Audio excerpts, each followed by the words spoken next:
গ্রামীণ ডাক্তাররা এসছেন, অনেক হোমিওপ্যাথি ডাক্তাররা এসছেন, অনেক যারা ভেটারিনারি চিকিৎসা করেন তারাও এসছেন।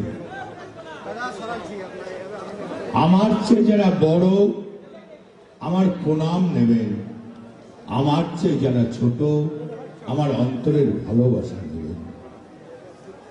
আজ কিন্তু আপনারা গ্রামগঞ্জে আপনারাই কিন্তু মেন। প্রথম যখন অসুস্থ হয় তখন আপনাদের কাছে ছুটে যায়, প্রথম ট্রিটমেন্টটা কিন্তু আপনারা দেন। আপনারা কিন্তু প্রথম ট্রিটমেন্টটা দেন। রাতে যখন পেটে বেদনা করে বাচ্চা ছেলেদের, কোন বাড়িতে হোমিওপ্যাথি ওষুধ দেয় তার বাড়িতে ছুটে যায়, তখন সে বলে এই ওষুধটা খাইয়ে দেন না, 2 ফোঁটা বেদনাটা কমে যাবে। কোনো বাগদি পাড়া, কোনো আদিবাসী পাড়া, কোনো বাউরি পাড়া, কোনো দাস পাড়া, তাদের যদি গরুর অসুখ হয় ছুটে বলে ওই লোকটাকে ফোন কর, সে তখন দেখে দিয়ে আসে। আপনারা কিন্তু সেই সব বাড়িতে কিন্তু ভগবান, প্রথম ট্রিটমেন্টটা কিন্তু আপনারা দেন। তাই আমি মনে করি আপনারা বাংলার একটা বড় কাজ করেন। আপনারা যে পরিষেবাটা দেন, ফার্স্ট পরিষেবাটা দেন আপনারা।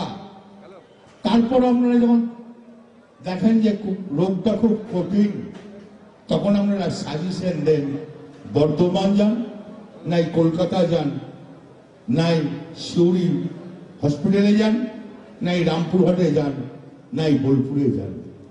প্রথম ট্রিটমেন্টটা কিন্তু আপনারা দেন। তাই আপনাদের প্রতি আমাদের অনেক আস্থা আছে। আমরা জানি আপনারা যেসব মানুষের বাড়িতে ট্রিটমেন্ট দেন সেই সব মানুষ আপনাদেরকে শ্রদ্ধা করে।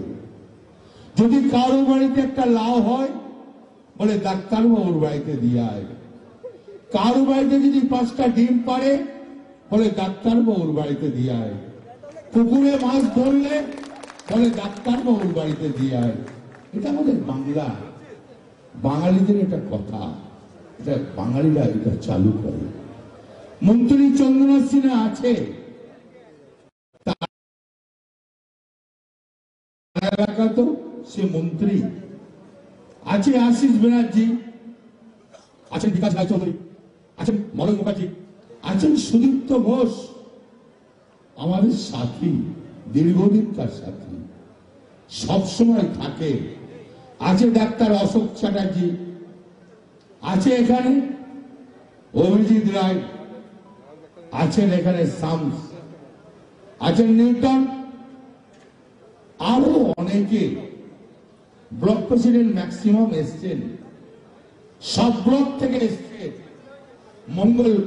মঙ্গলকোট থেকে এসছে অচল, টগর, আউসগ্রাম, রামকৃষ্ণ এসছে, কেতুগ্রাম থেকে এসছে, মোরারল থেকে এসছে, রামপুরহাট থেকে এসছে, নলহাটি থেকে এসছে, নলহাটি 2 থেকে এসছে, এমনকি রামপুরহাট 2 থেকেও এসছে, মৌরেশ্বর 1-2 থেকেও এসছে, মোহাম্মদ বাজার থেকেও এসছে, সাঁইথিয়া থেকেও এসছে, বোলপুর আছে, নানুর আছে, লাভপুর আছে, ইলেমবাজার আছে, সব ব্লক প্রেসিডেন্টরা এসছে। তাই আপনাদের কাছে আমি আজ একটা অনুরোধ করব, জানি না অনুরোধটা ভুল হবে কিনা, যদি ভুল হয় আমাকে ক্ষমা করে দেবেন। আজকে ভারতবর্ষে যা পরিস্থিতি, যেদিকেই তাকাবেন ভারতবর্ষ শেষ হয়ে যাচ্ছে। আপনারা তো ডাক্তারগিরি করেন, আমরা বলি ডাক্তার বাবু, আমরা ডাক্তার বলে ডাকি না, আমরা ডাক্তার বাবু বলে ডাকি। যতই ছোট হন তবুও বলি ডাক্তার বাবুকে ডেকে আন। এটা একটা বাঙালি কথা। তাই আপনাদের কাছে আপনারা দেখছেন ভারতবর্ষের অবস্থাটা কোন জায়গায় গিয়েছে। আজকে দেখতে পাচ্ছেন পেট্রোলের দাম 100 টাকা।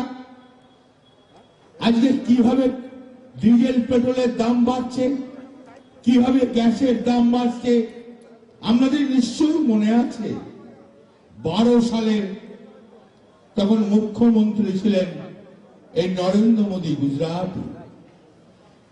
সালে 66 টাকা পেট্রোলের দাম বেড়েছিল। তখন এই নরেন্দ্র মোদী বলেছিল প্রধানমন্ত্রী পদত্যাগ চায়, আন্দোলন করেছিল। তখন বিশ্বের মার্কেটে তেলের দাম ছিল 49 টাকা, আর ভারতের মাটিতে তেলের দাম তখন কিন্তু 66 টাকা। আজকে কত বন্ধু? আজকে বিশ্বের মার্কেটে তেলের দাম হচ্ছে 28 টাকা, আর তোমার ইন্ডিয়া, তোমার ভারত 100 টাকা দাম। লজ্জা লাগে না নরেন্দ্র মোদী? তোমার লজ্জা লাগে না? তুমি সেই দিন বলেছিলে পদত্যাগ করতে হবে মনমোহন সিংকে, আজ কেন তুমি পদত্যাগ করবে না? তোমার লজ্জা লাগা উচিত। এরা সবসময় কথাই বলেন জয় শ্রীরাম, জয় শ্রীরাম বলেন না? জয় শ্রীরাম। রাম দেশে তেলের দাম কত? 100 টাকা। রাবণ দেশে তেলের দাম কত?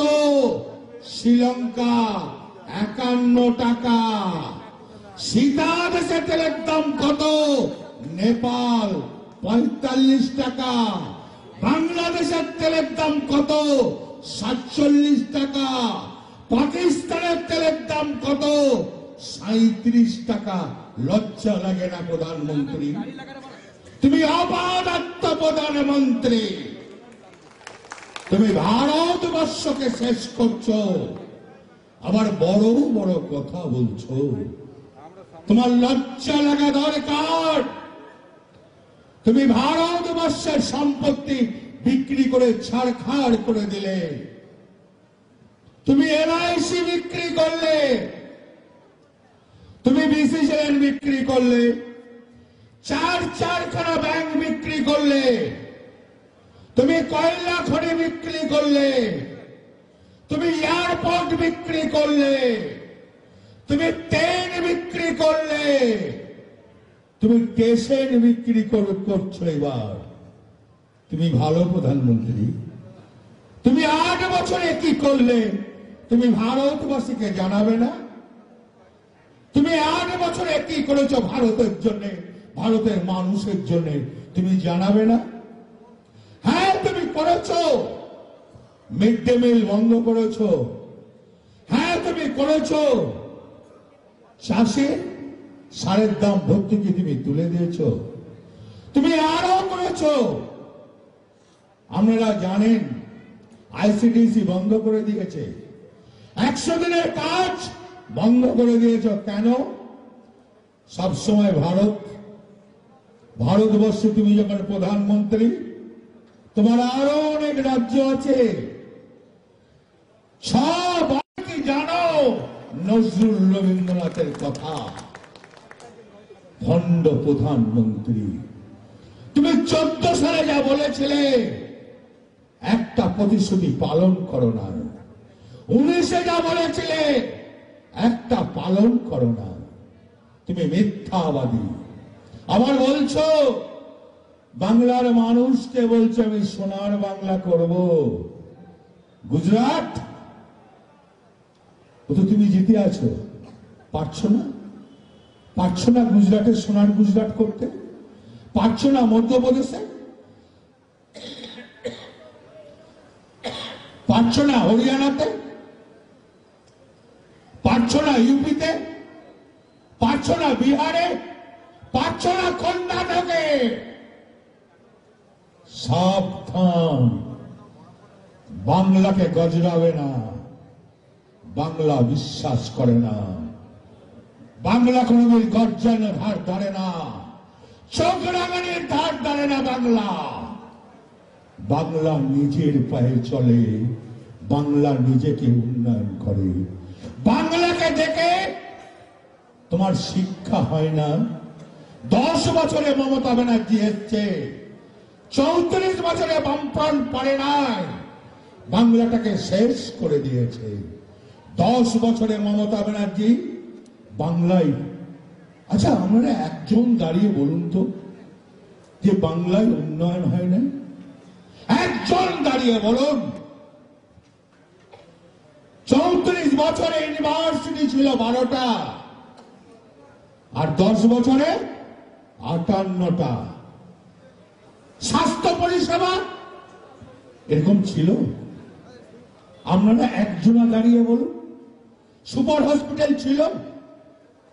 বলুন তো স্বাস্থ্য আজ কোন জায়গায় মমতা নিয়ে গেছে? শিক্ষাকে মমতা কোন জায়গায় নিয়ে গেছে? মমতা ব্যানার্জি যে সাধারণ ঘরের মানুষ, তার তো কোনো অহংকার নাই। সে যে বড় লোক ঘরে জন্ম হয় না, খুব মধ্যবিত্ত ঘরের ফ্যামিলি, ব্রাহ্মণ ঘরের মেয়ে। সে জাতপাত করে না, সব শ্রেণীর মানুষকে নিয়ে চলতে চায়।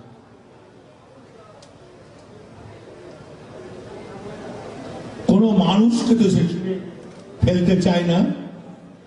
সে বাগদি মানুষটাকে ভালোবাসে, বাউরি ছেলেটাকেও ভালোবাসে, সার বাড়ির ছেলেটাকে ভালোবাসে, চাষার বাড়ির ছেলেটাকেও ভালোবাসে, কায়স্থ ঘরের ছেলেটাকে ভালোবাসে, ব্রাহ্মণ ঘরের ছেলেটাকে ভালোবাসে, সংখ্যালঘুকেও ভালোবাসে। আর তোমরা এখানে জাতপাত করছো, লজ্জা লাগে না? আমরা তো কোনো বিধাভেদ করি না, আমার সঙ্গে তো কারো ঝগড়া নাই। আমি তো করিম খানের বাড়ি আমি যাই, করিম খান আমার বাড়িতে আসে। আমরা তো জাতপাত করি না। জাতপাত করো তোমরা। তুমি বলবে না নরেন্দ্র মোদী এতবার তুমি প্রচারে আসছো, তুমি একবার বলবে না যে আমি ভারতের জন্য এই করেছি? আয়ুষ্মান না কি বলছে, সেটা কত লোকের গোটা ভারতবর্ষে 4 কোটি লোক। আর মমতা ব্যানার্জি স্বাস্থ্যসাথী কার্ড 9,70,00,000 লোকের জন্য করেছে। পারবে? মমতা ব্যানার্জির সঙ্গে লাগতে যেও না। তুমি ভাবলে আমরা জব্দ করব। তুমি 8 দফা ভোট করছো। তামিলনাড়ুতে 234টা সিট, আর ওয়েস্ট বেঙ্গলে 294টা সিট। তুমি ওখানে 1 দফা, এখানে 8 দফা। মুচকাবে, ভাঙবো না, এক বিন্দু ভাঙবো না। মুচকাবো তবুও ভাঙবো না। 220 থেকে 230 সিট আমরা পাবো। আচ্ছা আপনারা বলুন তো, মমতা ব্যানার্জি না থাকলে বাংলার ক্ষতি হবে না? বাংলাটা থাকবেই হবে। এই সোনার বাংলা আজকে শেষ করে দেবেন আপনারা। বাংলাটা সারখার হয়ে যাবে না? বাংলার উন্নয়নটা শেষ হয়ে যাবে না? 70টা প্রকল্প রাখবে।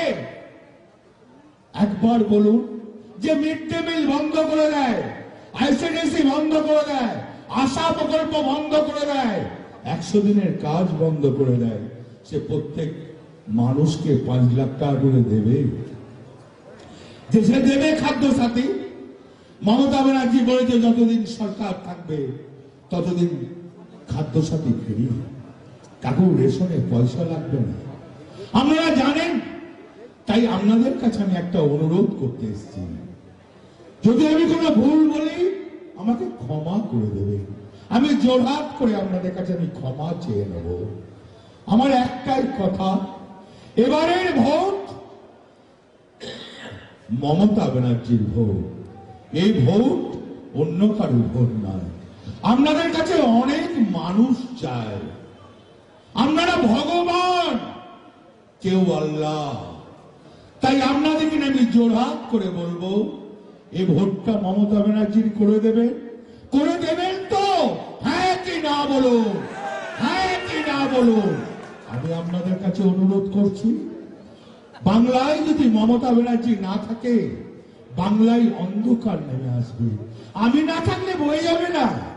আমার যদি মৃত্যু হয়ে যায় তাতে দুঃখ নাই, কিন্তু মমতা ব্যানার্জি না থাকলে বাংলার যে ক্ষতি হয়ে যাবে, বাংলাটা সর্বনাশ হয়ে যাবে, বাংলাটা শেষ হয়ে যাবে। তাই হাত জোর করে বলছি, এই ভোট মমতা ব্যানার্জির ভোট। আপনাদের সবাইকে বলছি, যারা গ্রামীণ ডাক্তার, যারা হোমিওপ্যাথি, যারা আপনারা পশুদের যারা দেখাশোনা করে, সবাই মিলে যেন ভোটটা মমতা ব্যানার্জি করে দেবে। এবং আপনাদের যদি কোনো বন্ধু বান্ধব থাকে, গোটা বাংলাতে যেন ভোটটা করে দেন।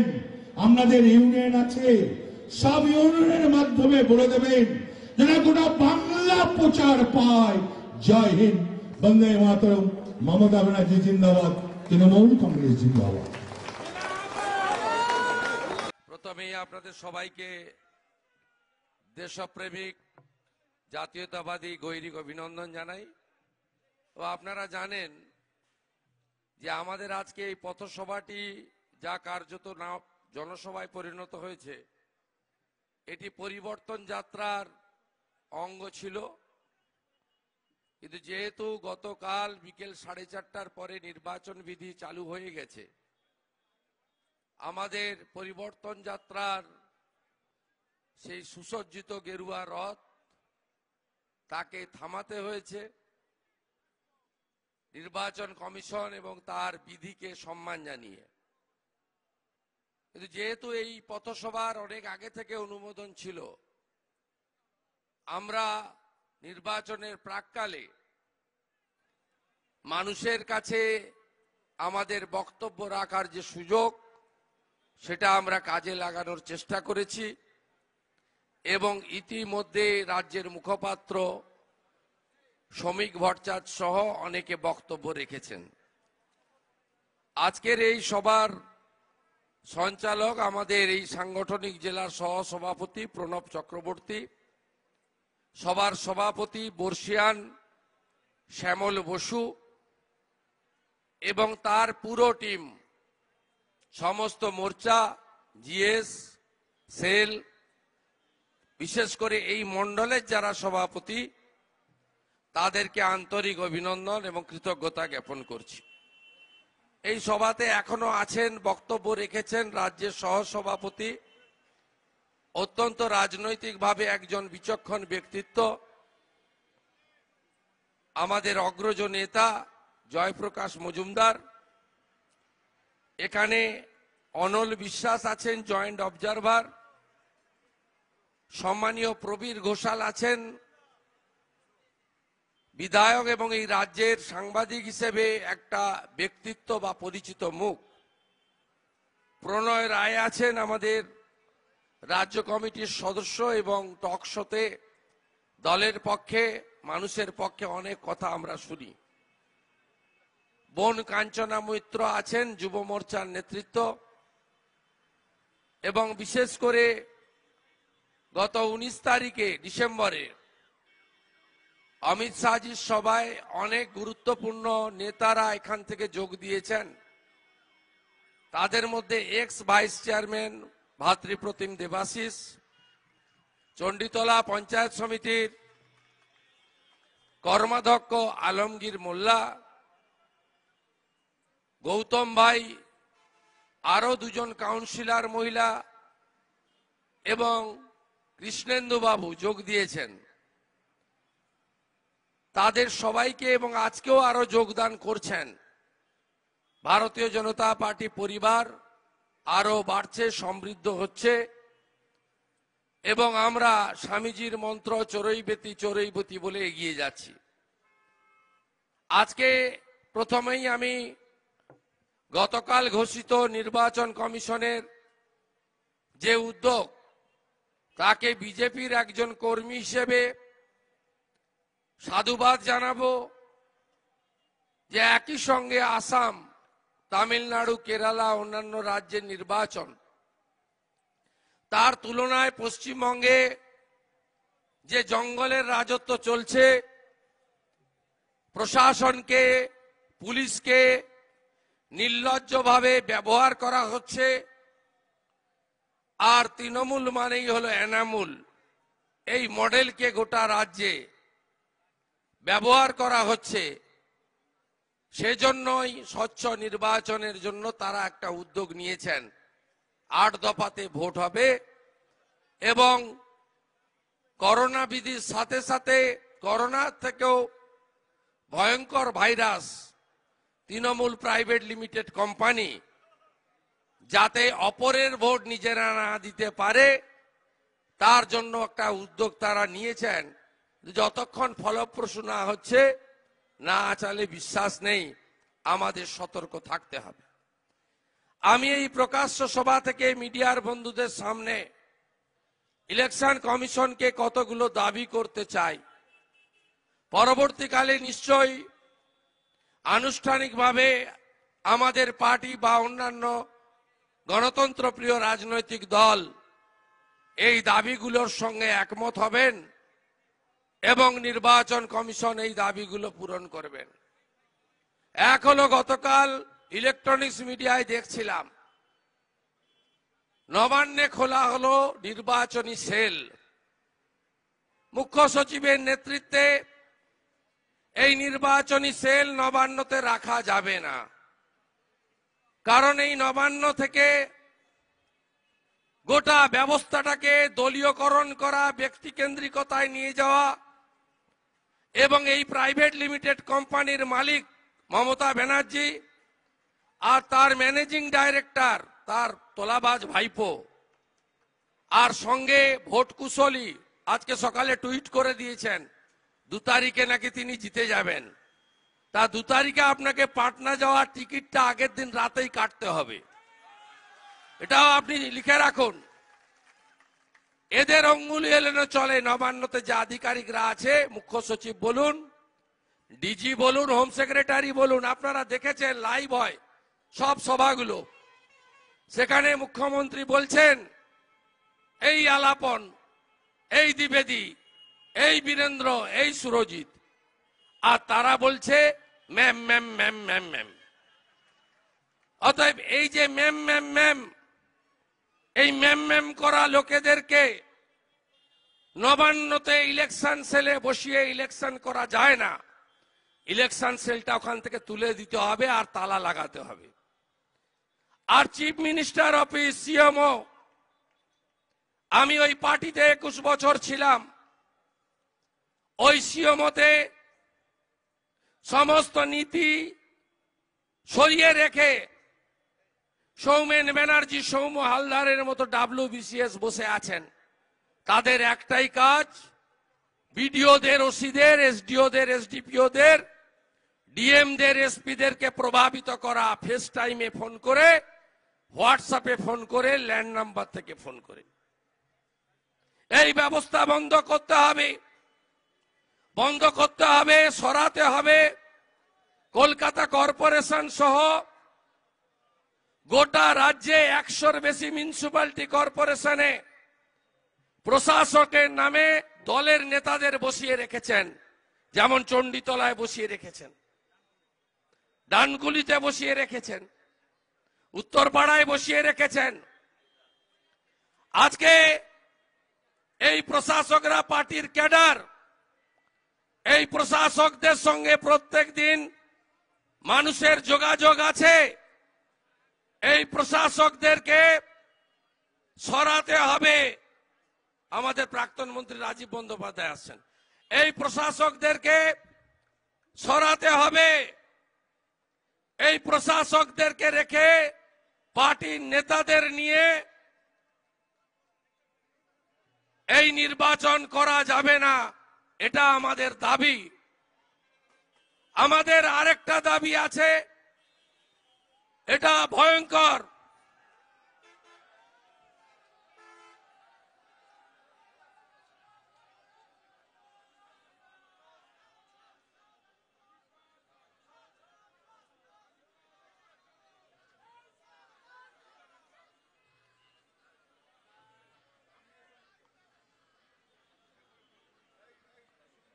রাজীব বাবু আসন গ্রহণ করছেন, আমার পরে বলবেন, আপনারা অপেক্ষা করুন।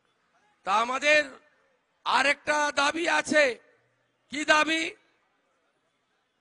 আপনারা জানেন প্রত্যেকটা থানাতে এবং রাজ্য স্তরে সিআইডি, এসটিএফ, আইবি এরা প্রত্যেকটা বিরোধী দলের নেতাদের সব কথা শুনে মোবাইল ফোনে। শ্যামল বসু কি বলছেন, গৌতম বাবু কি বলছেন, বিমান ঘোষ কি বলছেন, পার্টির রাজনৈতিক কর্মসূচি কি হচ্ছে, প্রত্যেকটা জায়গায় পার্টির নেতাদের ফোনে আড়ি পাতা হচ্ছে আজকে তৃণমূল কংগ্রেসের নেতাদের কথায়, নেত্রীদের কথায়। এটা বন্ধ করতে হবে। নির্বাচন কমিশনকে গোটা প্রশাসনের খোলনলচে পাল্টে দিতে হবে, নইলে প্রত্যেকটা জেলাতে এই আরাবুলের মতো, শওকত মোল্লার মতো, জাহাঙ্গীর খানেদের মতো এই যে মডেল গোটা রাজ্য জুড়ে তৈরি করা হয়েছে, এদেরকে সামনে রেখে অবাধ নির্বাচন হতে পারে না। তাই জনগণ আপনারা জাগ্রত হন এবং আপনারা নিশ্চিত থাকতে পারেন যে এবারের নির্বাচন অবাধ, গণতন্ত্র, ভয়মুক্ত পরিবেশে হবে। মানুষ নিজের ভোট নিজে দেবে এবং ভারতীয় জনতা পার্টির সরকার তৈরি হবে। আজকে প্রতিটা ক্ষেত্রে তৃণমূল কংগ্রেস সরকার ব্যর্থ। আজকে যদি বেকারদের কথা বলেন, দেখবেন রাজ্যে 2 কোটি বেকার, আর মাননীয় চিৎকার করে বলছেন কখনো পরশুরাতে, কখনো চুচুড়াতে যে আমি 1.5 থেকে 2 কোটি বেকারের চাকরি দিয়েছি। একটা মুখ্যমন্ত্রী সংখ্যা বলতে পারছেন না, 1.5 কোটি অথবা 2 কোটি। মাননীয় রাজীব বাবু আমার সঙ্গে একটি সভায় ছিলেন, তিনি বলছিলেন যে হিম্মত থাকলে মাননীয়া আপনি এই 1.5 কোটি হোক আর 2 কোটি হোক, 1 কোটিও হোক, তার তালিকা নাম ঠিকানা দিয়ে প্রকাশ করুন যে আপনি এই লোকগুলোকে এই এই জায়গায় চাকরি দিয়েছেন। পশ্চিমবঙ্গে বেকার যুবক, শিক্ষিত যুবক যুবতী, তাদের সর্বনাশ করেছে এই সরকার। এই সরকার কৃষকদের সর্বনাশ করেছে। হুগলি জেলার আলু চাষিরা মাঠে 5 টাকা করে কেজি আলু বেচেছেন, আর বাজারে আমাদেরকে 40 টাকা কেজি আলু কিনতে হয়েছে। বাকি টাকা কোথায় গেছে, কৃষকরা কেন পাননি? এই টাকা কি ভাতিজা ভেট, তোলাবাজ ভাইপোর কাছে চলে গেছে? মানুষ আজকে জানতে চায়। আজকে প্রধানমন্ত্রী পিএম কিষাণ 73 লক্ষ কৃষক পরিবার পাননি। প্রধানমন্ত্রী হলদিয়াতে বলেছেন যে আমরা এলে 18,000 টাকা একসঙ্গে আপনারা পাবেন, কৃষকদের বলেছেন। আমাকে অনেক বন্ধু বলছেন যে আপনারা অনেক দুর্নীতি তুলে ধরছেন, অনেক ভিতরের কথা বলছেন, যার উত্তর তৃণমূল কংগ্রেস বা রাজ্য সরকার দিতে পারছে না। যেমন আমি বলেছিলাম সবুজ, প্রথমে তো আমি থাইল্যান্ডের ওই চেক দেখিয়েছিলাম, জানেন, রসিদ, টাকা জমা দেওয়ার রসিদ, ব্যাংককের ওই ব্যাংকে। পরবর্তীকালে প্রমাণ হয়েছে ম্যাডাম নারুলা হলেন তোলাবাজ ভাইপোর মাননীয়া, তার অ্যাকাউন্টে গেছে। তারপরে আমি বারুইপুরের সভাতে, আমি কুলতলির সভাতে বলেছিলাম যে তোলাবাজ ভাইপোর শালিকা যে আছে মেনকা গম্ভীর, তার শ্বশুর মশাইয়ের নাম হচ্ছে পবন অরোরা, তার স্বামীর নাম হচ্ছে অঙ্কুশ অরোরা। হুগলি জেলা, পূর্ব বর্ধমান জেলা, পশ্চিম বর্ধমান জেলা, বাঁকুড়া জেলায় যত বালিঘাট আছে, নদীগুলোর তো আর অস্তিত্ব রাখেননি, সব কেটে কুটে ধ্বংস করে দিয়েছেন। বালি গাড়িগুলো গিয়ে রাস্তাঘাট তছনছ করে দিয়েছেন। পুলিশের লোকগুলো অসহায়ের মধ্যে দাঁড়িয়ে থাকে ডানকুনির মোড়ে, মাইতি পাড়াতে, হাত দেখায় যদি কিছু পাওয়া যায়, কিন্তু কিছু তারা পায় না। প্যাট দেখতে পায়, প্যাট দেখায়, ওই প্যাটটা ভাইপোর প্যাট, তোলাবাজ ভাইপোর লোকেদের প্যাট। এখানেও শান্তনুর মতো একটা তোলাবাজ আছে, তুলে দেয় টাকা। আর পুলিশগুলো নির্লজ্জ, ছোট পুলিশ বলছি না, কনস্টেবলদের কথা বলছি না, এই যারা ওসিআইসি হয়ে আছেন তারা এই সমস্ত অশিক্ষিত লোককে স্যালুট করে নিজেদের পোস্টিং এর জন্য। আজকে সেদিন বালির কথা নয়, আপনি খোঁজ নেন ডিএম এর কাছে, সব বালি খাদান অঙ্কুশ আর পবন অরোরার নামে খাদান লিজ। সবুজ সাথী সাইকেল দেয় পবন অরোরা গ্রুপ, হাজার হাজার কোটি টাকার ঘাপলা সেখানে হয়েছে। আমরা প্রত্যেকটা কথা বলেছি, রাজ্য সরকার রিজয়েন্ডার দিতে পারেনি। আমরা বলি শুধু সবুজ সাথী সাইকেল নয়, শুধু বালি খাদান নয়, কয়লা খাদান নয়, বীরভূমের পাথর খাদান নয়, শুধুমাত্র গরু পাচার নয়। আপনারা শুনে রাখুন, এই লকডাউনের সময় একটা জায়গায় খুলেছিল, সেটা হচ্ছে মদের দোকান। আর এখন তো পাড়ায় পাড়ায় মদ দেওয়া হয়, আর আপনার এখানকার সাংসদ তো পাউচ ছাড়া থাকেন না, নাচতে নাচতে নাচতে নাচতে বক্তৃতা করেন। আর 21 মাস সারদার জেল খাটা আরেকটা জোকার এখন মঞ্চে কুমড়ো দেখিয়ে ঘুরে বেড়াচ্ছে। তা এই লোকগুলোকে আপনারা জিজ্ঞেস করবেন, মদের বোতলে 2.5 টাকা করে ভাতিজা ভেট দিতে হয়। শুনে রাখুন আপনারা, তিনি নাকি বাংলার মেয়ে। যে কটা মহিলা এখানে আছেন, প্রত্যেকের মা আছে, স্ত্রী আছে, বোন আছে। সবচেয়ে বেশি ক্ষতি করেছে পশ্চিম বাংলার মহিলাদের, তার নাম হলো মহিলা মুখ্যমন্ত্রী মমতা ব্যানার্জি। এত মদের দোকান, পাড়ায় পাড়ায় পাউচ, চা দোকানে, পান দোকানে, যুব সমাজকে, শ্রমিক সমাজকে ধ্বংসের দিকে নিয়ে গেছেন। তাই ইনি বাংলার মেয়ে নন, ইনি কে? বাংলাদেশের অনুপ্রবেশকারীদের ফুফু আর রোহিঙ্গাদের খালা। এটাই হলো আসল বাস্তব, এটাই হলো আসল বাস্তব। তাই এই সরকারকে উপড়ে ফেলতে হবে। এবং পশ্চিমবাংলায় কেন বিজেপিকে আনতে হবে, তার কারণ 4,60,000 কোটি টাকা ঋণের বোঝা। আমরাই বলেছিলাম 2 লাখ কোটি টাকা ঋণ করলো কে? বামফ্রন্ট। আবার কি? তাই 4,60,000 কোটি টাকা ঋণের বোঝা, 2 কোটি বেকার, সিঙ্গুর পাশেই না হয়েছে শিল্প, না হয়েছে কৃষি। ব্যাটারি চালিত স্কুটি নিয়ে বেরিয়েছেন, বলছেন বাংলাকে গুজরাট হতে দেব না। আর ওই স্কুটিটা তৈরি তো হয় গুজরাটে, ওটা দেখে ওঠা উচিত ছিল। মোদিজির স্কুটি চড়ছে, গুজরাটের স্কুটি দিয়ে বলছে গুজরাট হতে দেব না বাংলাকে। এই হলো মিথ্যাচার, মিথ্যাচার, সততা।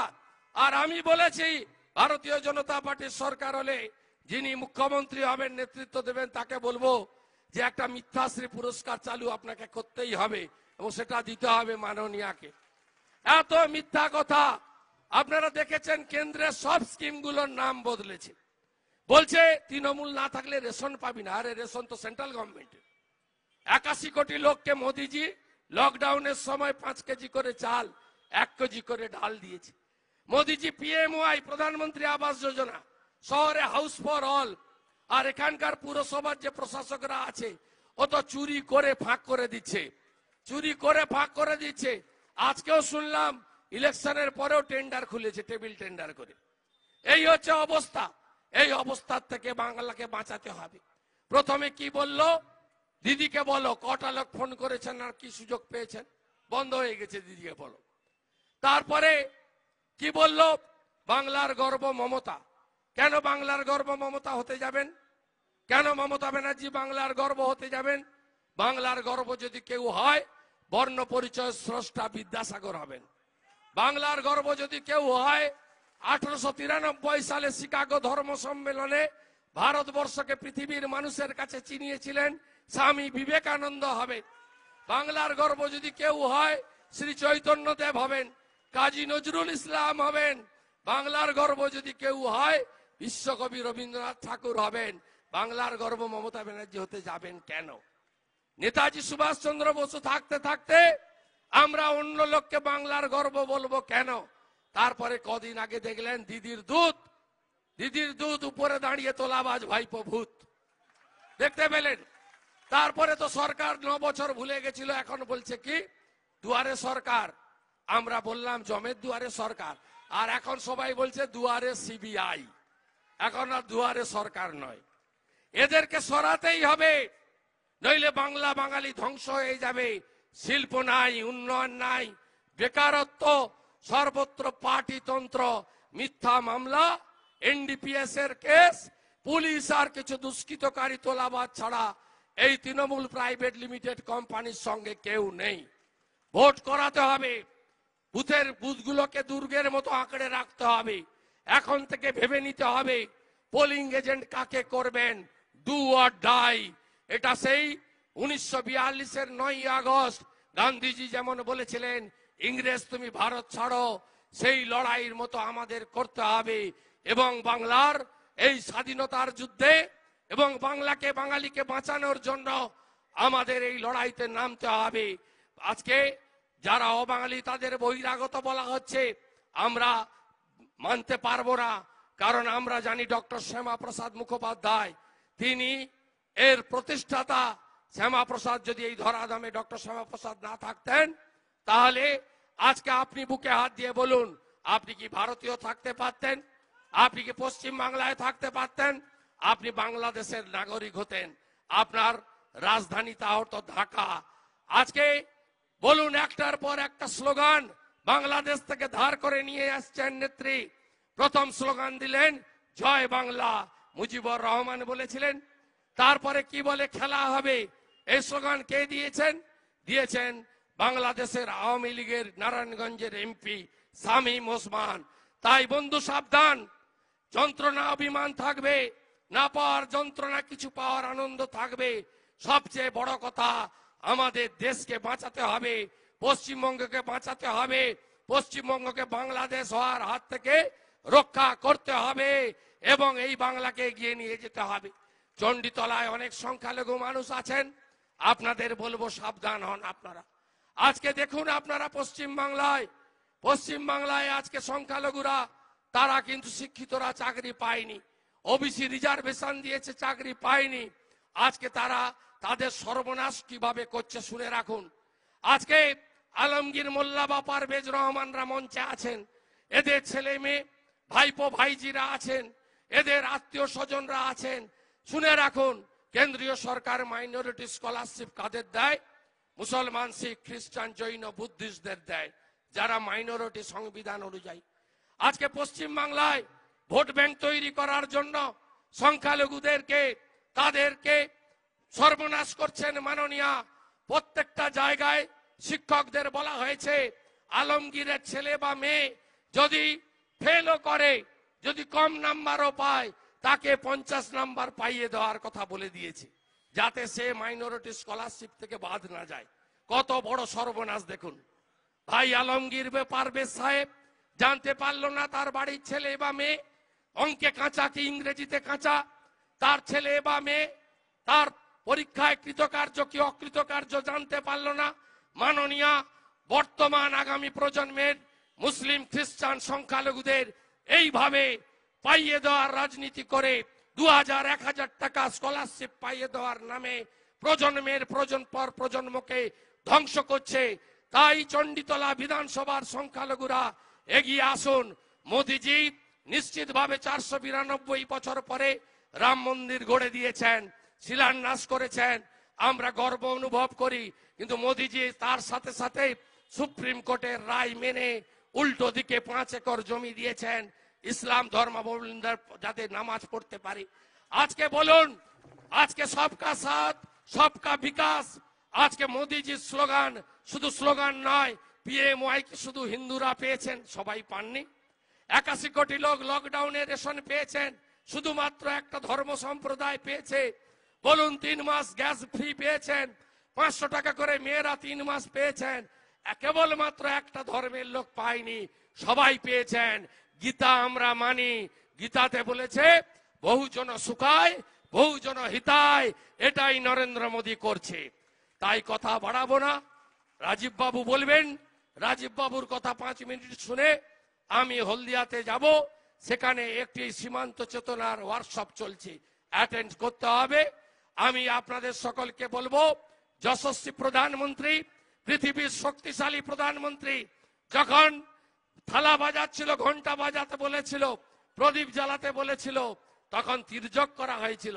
আজকে কোভিডের টিকা, ভারতের কোভিডের টিকা, ভারতের বিজ্ঞানীদের তৈরির টিকা, মোদিজির অনুপ্রেরণায় তৈরি টিকা গোটা পৃথিবীতে সমাদৃত।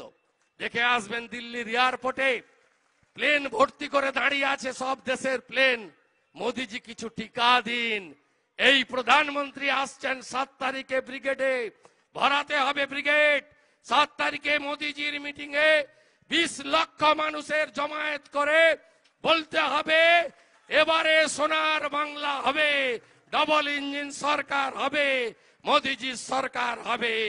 ভারত মাতা কি, ভারত মাতা কি জয় শ্রী রাম, জয় জয় শ্রী রাম। হরে কৃষ্ণ হরে হরে, বন্দে মাতরম। বিজেপি জিন্দাবাদ, যশস্বী প্রধানমন্ত্রী নরেন্দ্র মোদী জিন্দাবাদ।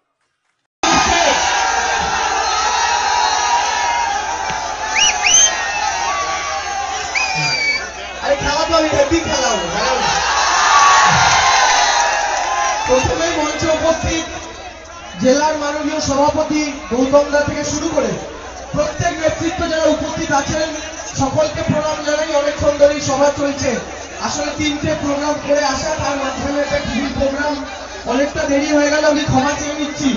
এবং আপনারা যারা ছাত্র, যুব, মহিলা প্রত্যেক নেতৃত্ব এবং তৃণমূল কংগ্রেসের অগণিত কর্মী, সমর্থক এবং সাধারণ মানুষ, তাদের প্রত্যেককে অসংখ্য অভিনন্দন, শুভেচ্ছা এবং ধন্যবাদ জানাই।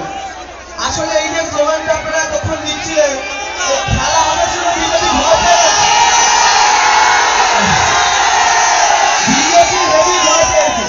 দিলীপ তো মনে মনে ভাবছে কি খেলার কথা বলছিলেন, মনে মনে ভাবনা কেন বলুন তো, চোরের মন বক্সার দিকে, যে সারাক্ষণ মেরে দেবো, কেটে দেবো, ফুটে দেবো এইসব কথা বলে, সে ভাবছে খেলা হবে মানে বলে আবার দার্জিলিং ট্রিটমেন্ট হবে, বুঝতে পেরেছেন? আমরা বলছি খেলা হবে মানে উন্নয়নের খেলা হবে। এই খেলায় 2রা মে গোটা বাংলা বালুরঘাট থেকে বালিঘাট সবুজ আবিরে থেকে যাবে। আর সেই দিন আমি এই বিজেপি নেতাদের মুখের ভাবটা একটু, চেহারাটা দেখতে চাই। আচ্ছা আপনারা বলুন তো, কি করে বুঝবেন এই বিজেপি ক্ষমতায় আসতে পারবে না? আচ্ছা আগে বলি, আপনারা এখানে কত লোক আছেন আমি বুঝতে পারছি না। একটা টেস্টিং হয়ে যাক, আমার লাইনে এখন 1000-2000 মানুষ দেখছে। যারা আছেন একটু মোবাইলের টর্চটা জ্বালাবেন, একটু দেখা যাক। মমতা ব্যানার্জিকে ফেরানোর শপথ নিলেন, চলুন কত আগে যাবে দেখি।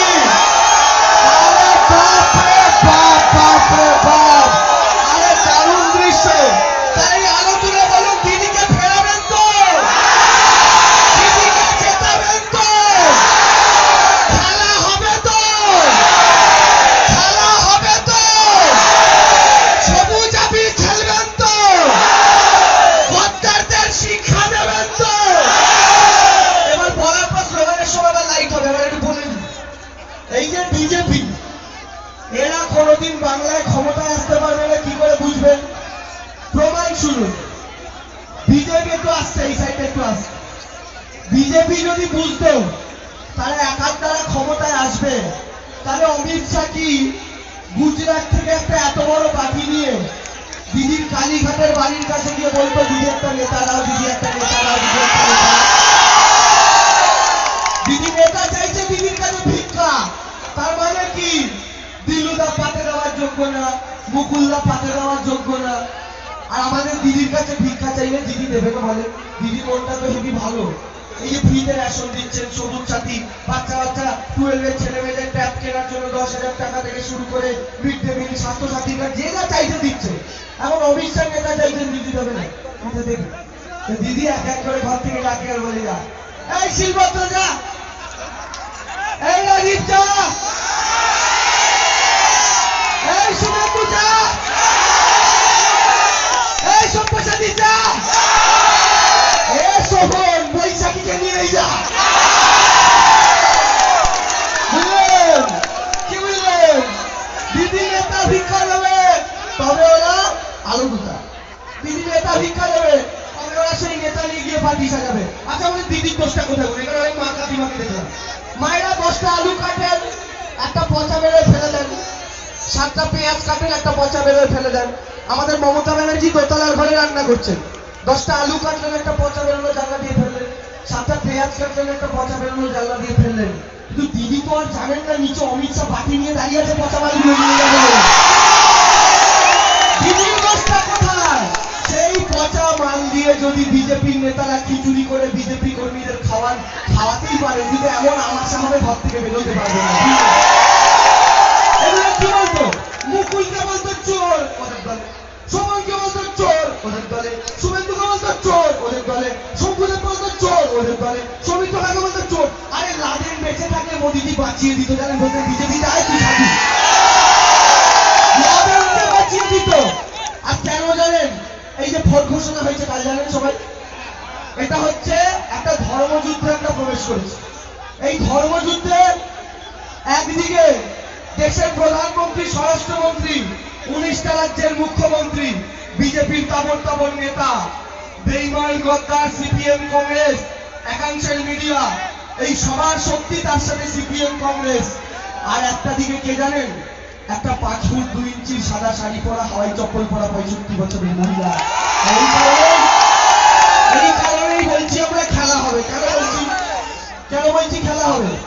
আসলে দেখুন, বাইরে থেকে রয়ে আসছে বিভিন্ন বহিরাগত নেতারা, এসে কি করছে, খানকার বাড়িতে ঢুকে খেয়ে চলে যাচ্ছে। অমিত শাহ দেখছেন, লোকের বাড়িতে ঢুকে ঢুকে ভাত ফেলে খায়, খেয়ে গুজরাট চলে যায়। আরে আমার মা আমাকে এই ঘর থেকে ওই ঘরে খেতে ডাকলে আমার খুঁড়ে বিলাবে, এই গুজরাট থেকে খেতে আসে এইখানে খান। আমরা খাওয়াতে ভালোবাসি বাংলার মানুষ, কিন্তু সমস্যাটা কোথায়? এদের বিপদে আপদে পাবেন না। করোনার সময় অমিত শাহ মোদী দিয়ে আসবেন না, আপনাদের সমস্যা আসবেন না, ঝড়ে জলে বন্যায় আসবেন না। আপনারা জানেন আমাদের সবার বাড়িতে এরকম কিছু আত্মীয় আছে, দেখবেন ধরুন আমার বাবার শরীর খারাপ হলো, আত্মীয় আসে না, আমার মা অসুস্থ হলো, আত্মীয় আসে না, আমাদের বাড়িতে কারোর কোনো অসুখ বিসুখ দরকার অদরকারে আত্মীয়রা আসে না। কিন্তু আপনি শুধু একবার ফোন করে বলুন আজকে না হেভি রান্না হয়েছে, গুষ্টি শুদ্ধ নিয়ে চলে আসবে। এই অমিত শাহ, নরেন্দ্র মোদী হচ্ছেন সেই আত্মীয় যারা বিপদে আপদে বাংলার পাশে আসেনি, কিন্তু আজকে শুধুমাত্র ভোটের জন্য রোজ আমাদের এখানে নাকি রাজনাথ সিং মিটিং করে গেছে, শুনেছি 350 লোক নিয়ে মিটিং করেছে। বুঝুন, একটা কেন্দ্রীয় মন্ত্রী সে 350 লোক নিয়ে মিটিং করছে, তাও বিজেপির লোকেদের লজ্জা শরমের বুঝছে না মানুষ নাই। তো বোঝা উচিত, এই যে উত্তরবঙ্গ, আপনাদের উত্তরবঙ্গের এই বালুরঘাট লোকসভা বিজেপি জিতেছে, উত্তরবঙ্গের সবকটা সিট বিজেপি জিতেছে। একদিন একটা বিজেপি নেতার সাথে কথা হচ্ছে, বলছে উত্তরবঙ্গ তো আমাদের বাবার সম্পত্তি, এবারও পাবো। আমি বলতো একটা কথা জানি রাখো, উত্তরবঙ্গে আমি ঘুরে যা বুঝেছি, উত্তরবঙ্গের মানুষ হেভি দিল খোলা, জানেন তো, যখন যাকে দেয় ঝুলি উপর করে দেয়। কিন্তু বিজেপি নেতারা বোঝেনি, উত্তরবঙ্গের মানুষ যেমন দিল খোলা, যখন যাকে দেয় ঝুলি উপর করে দেয়, তেমনই যখন যার গায়ে জামা প্যান্টটা খুলে নিয়ে নেয়। এবার বিজেপির সেই দশা উত্তরবঙ্গের মাটি থেকেই শুরু হবে। মমতা ব্যানার্জিকে তৃতীয়বার নবান্নে পৌঁছানোর যে লড়াই, সেই লড়াই দার্জিলিং থেকে শুরু হয়ে দক্ষিণ 24 পরগনার মাটি হয়ে সোজা নবান্নের দিকে যাবে। তাই আপনাদের এই মাটিতে সংঘবদ্ধভাবে লড়ুন। আচ্ছা জানেন উত্তরপ্রদেশের হাথরাসের নাম শুনেছেন? ওরা বলছে না সোনে কা বাংলা বানাইলে কেমন শোনা যাবে, গ্যাসের দাম 800 টাকা হয়ে গেছে। এই গত 2 দিন আগে 25 টাকা দাম বাড়িয়েছে, তার আগে বাড়িয়েছিল 50, তার আগে বাড়িয়েছিল 25, শুধু ফেব্রুয়ারি মাসে 100 টাকা গ্যাসের দাম বাড়িয়েছে। মায়েরা যারা বাজারে যান তারা জানেন সর্ষের তেলের দাম 150 টাকা কিলো। যারা বাজারে যান বাইকে তেল ভরতে যান জানেন পেট্রোল ডিজেল প্রায় 100 ছুটে চলেছে। এটা হচ্ছে ওদের একটা ইঞ্জিনের নমুনা। এবার একটা ইঞ্জিন দিয়ে তো বাংলাটাকে ঠিক চালানো যাচ্ছে না, তাই আরেকটা ইঞ্জিন লাগবে বলে আমাদের বাংলাতেও মুখ্যমন্ত্রী চান। আচ্ছা বাংলায় যদি বিজেপির সরকার হয় তাহলে কেমন হবে এটা আপনি কি করে বুঝবেন? যে রাজ্যে বিজেপির সরকার আছে ওটা যেতে, তাই তো। উত্তরপ্রদেশে বিজেপির সরকার, সোনেকা উত্তরপ্রদেশ কেমন বানিয়েছে জানেন? হাথরাস বলে একটা জায়গা আছে, ওখানে রোজ রেপ হয়, কোনো ব্যাপার না, তারিখ বদলায় রেপ হয়। সেই হাথরাসে আমাদের একটা বোন সকালবেলা গরু চড়াতে বেরিয়েছিল, বোনটাকে ধরে বিজেপির কর্মীরা মিলে গণধর্ষণ করলো। তারপরে কি করলো জানেন? বোনটার মেরুদণ্ডটা ভেঙে দিল। তারপরে কি করলো জানেন? বোনটা যেন সাক্ষী দিতে না পারে কারা রেপ করেছে, ওই বিজেপির কর্মীরা জিভটা কেটে দিল কাঁচি ঢুকিয়ে। তারপরে কি করলো জানেন? সোনেকা উত্তরপ্রদেশের সোনেকা সরকারি হসপিটালে ওই বোনটাকে ভর্তি করা হলো। 4 দিন একটা ইঞ্জেকশন পর্যন্ত বোনটাকে দেওয়া হয়নি। যন্ত্রণায় ছটফট করতে করতে 5 দিনের মাথায় বোনটা মারা গেল। তারপরে কি হলো জানেন? ওই বোনটার দেহটা ওর মা বাবাকে দেওয়া তো দূরস্থ, উল্টে ওর মা বাবার ভাইকে দড়ি দিয়ে বেঁধে রেখে তাদের চোখের সামনে তাদের ধর্ষিতা মেয়ের দেহটা বিজেপির উত্তরপ্রদেশের পুলিশ কেরোসিন তেল দিয়ে জ্বালিয়ে দিল। এটা উত্তরপ্রদেশের হাথরাসের ঘটনা। সিদ্ধান্ত নিন তো মায়েরা দাদারা, আপনারা কি বালুরঘাটের মাটিকে উত্তরপ্রদেশের হাথরাস হতে দিতে চান নাকি না? আজকে আমাদের বাংলার মায়েরা রাত্রিবেলা বোনেরা নিশ্চিন্তে বাড়ির বাইরে বেরোয়, কারণ মুখ্যমন্ত্রী একজন মহিলা। বিজেপি যদি জিতে আসে তাহলে বাড়ির মা বোনেরা রাস্তায় বেরোতে পারবেন না। উত্তরপ্রদেশ, বিহার, গুজরাট থেকে আসা গুন্ডারা আঁচল ধরে টানাটানি করবে, রাস্তার মোড়ে মোড়ে দাঁড়িয়ে টোন কাটবে, যেটা ওই সমস্ত রাজ্যগুলোতে হয়। তাই এটা শুধুমাত্র তৃণমূলকে জেতানোর ভোট নয়, এই ভোটটা তার চাইতে অনেক বেশি আমার বাবার স্বাস্থ্য সুরক্ষার ভোট আর আমার মা, দিদি, বোনের সম্ভ্রম আর সম্মান রক্ষার ভোট। তাই এই ভোটে আপনি জোড়া ফুলের বোতামটা টিপছেন মানে কোনো নেতা নয়, মন্ত্রী নয়, বিধায়ক নয়, কোনো কাউন্সিলর নয়, পঞ্চায়েত সদস্য নয়, একবার জোড়া ফুলের বোতাম টিপবেন মানে আপনার ঘরের মেয়ে মমতা ব্যানার্জিকে নবান্নে যাওয়ার দিকে আরো একটা এগিয়ে দেবেন। মাঝখানে আর কোনো গল্প নেই, কোনো সূত্র নেই। তাই সংগঠন থাকুন, লড়াই করুন, এই লড়াইটা আমাদের জিততে হবে, যে করে হোক জিততেই হবে, দিদিকে জেতাতেই হবে। আর আমি আপনাদের একটা কথা বলি, এই যে শুভেন্দু বাবু যা দেখছিলেন না প্রথমে খুব গালাগালি, আচ্ছা বুঝুন লোকটার কিভাবে লেভেল পড়ে গেছে। প্রথমে মমতা ব্যানার্জিকে গালাগাল করছিল, তারপর অভিষেককে গালাগাল করা শুরু করলো, তারপরে কিছুই হচ্ছে না। আপনারা জানেন 3টে স্টেজ থেকে আমায় গালাগালি করেছে। আচ্ছা বলুন, আমিও লেভেলে একটা 25 বছরের ছেলে, একটা 55 বছরের বুড়ো একটা 25 বছরের ছেলেকে আক্রমণ করে, তার মানে কি? তার মানে কি? তার মানে এরপরে শুভেন্দু অধিকারী কি করবে? রাস্তাঘাটে যাকেই তৃণমূলের ঝান্ডা নিয়ে যেতে দেবে তাকেই তারা ঘুরি গালাগালি করবে। ওর মাথা পুরো গেছে। আর এখন দেখবেন আগে যে তেজ ছিল বিজেপিতে যাওয়ার, এখন দেখবেন নেতিয়ে নেতানো প্র্যাকটিস কেন? কারণ বিজেপিতে যাওয়ার আগে বিজেপি নেতারা বার খাইয়ে নিয়ে চলে গেছে, আসো আসো 200 সিট পাবো, মুখ্যমন্ত্রী ও তো চলে গেছে ধৈর্য করতে করতে। যাওয়ার পর যখন দিলীপ ঘোষ, মুকুল রায়ের সাথে ডিসকাশনে বসে, বলে ও দিলীপ দা বললে তো 200 সিট পাবে, দেখি তোমাদের পার্টির সার্ভে কি। এবার দিলীপ ঘোষ বার করে বলে, ও বাবা শুভেন্দু তুমি 200 শুনে এসছো? বলে হ্যাঁ। বলে আমাদের যা অবস্থা আমরা 55 বেরোবো না। বলে তাহলে ডাকলেন কেন? বলে তোমাকে ডেকেছি এই কারণেই যেন 55টা 65 হয়, অন্তত বিরোধী দলের মর্যাদাটা পায়। শুভেন্দু কপাল চাপাই চলছে। কি করলাম? রাজীবদাকে ওই বলে নিয়ে চলে গেছে। এখন বিজেপির একটা ট্যাকটিক্স, গুজরাট থেকে অমিত শাহ আসে, রাস্তা দিয়ে যায়, সবাইকে দেখে এই আই থেকে মুখ্যমন্ত্রী করবো, আই থেকে মুখ্যমন্ত্রী করবো, আয় মুখ্যমন্ত্রী, এই টুম্বা মুখ্যমন্ত্রী করবো, ও টুমির মা এসব মুখ্যমন্ত্রী হবে। যাকে দেখে বলে মুখ্যমন্ত্রী করবে। কি রে ভাই, 70টা মুখ্যমন্ত্রী হয়ে গেছে। অনেকে বলে জানেন তো, বলে তোমাদের তৃণমূলে তো অনেক গোষ্ঠী কোন্দল, জিতবে কি করে? এগুলি শোনো ভাই, মেনে নিলাম, আছে যাও তোমাদের কথাই সত্যি, কিন্তু কি জানো, তৃণমূল যদি একটা রাজধানী এক্সপ্রেস হয়, সেই রাজধানী এক্সপ্রেসের যত আমাদের নেতারা আছেন সবাই এক একটা বগি। ধরুন আমার সাথে একজনের ঝগড়া, সে 15 নম্বর বগি, আমি 35 নম্বর বগি, সমস্যা নেই। কেন জানো? কারণ এই গোটা ট্রেনটার ইঞ্জিনটা একটাই, তার নাম মমতা ব্যানার্জি। আর যে ট্রেনের ইঞ্জিন একটা হয়, ইঞ্জিন যদি বলে আমি শিয়ালদা যাব, বগিকেও শিয়ালদা যেতে হয়। ইঞ্জিন যদি বলে আমি দিল্লি যাব, বগিকেও দিল্লি যেতে হয়। বিজেপির সমস্যা হচ্ছে ওদের বগি নাই, সবাই ইঞ্জিন। কেন? যেই দিলীপ ঘোষ ইঞ্জিন হয়ে লাইনে ঢোকে, পাশের লাইনে মুকুল দা বলে স্টেশন মাস্টার সিগন্যাল আমি ঢুকবো। যেই মুকুল রায় ঢুকতে চায়, ওদিক থেকে শুভেন্দু অধিকারী হর্ন মেরে যাচ্ছে। এবার এরা যেই বলছে লোকেট চ্যাটার্জির ইঞ্জিন আছে, রূপা গাঙ্গুলির ইঞ্জিন আছে, রাহুল সিনহার ইঞ্জিন আছে, আবার আসানসোল থেকে একটা ইঞ্জিন আসছে, ওটা আমরা হর্ন দিলে তখনও পেয়ারটা বাজে। বাবুলদা ঢুকছে, ওদিক থেকে তথাগত ঢুকছে, আর আমাদের ধনকর সাহেব আছে, ওরা করে ইঞ্জিন না করলে অপমানিত হবে। তুমিও ঢুকবে। এই এতগুলো ইঞ্জিন যদি আসে একসাথে কি হয়? ঠোকাঠুকি হয়, তাই তো? আচ্ছা আপনারা বলুন তো, প্যাসেঞ্জার কোথায়? ইঞ্জিনের বগিতে? বগিতে তো আমাদের তৃণমূলে এতগুলো বগি আছে যাতে বাংলার 10 কোটি লোক উঠে পড়তে পারবে, কিন্তু বিজেপির বগি নেই, শুধু ইঞ্জিন।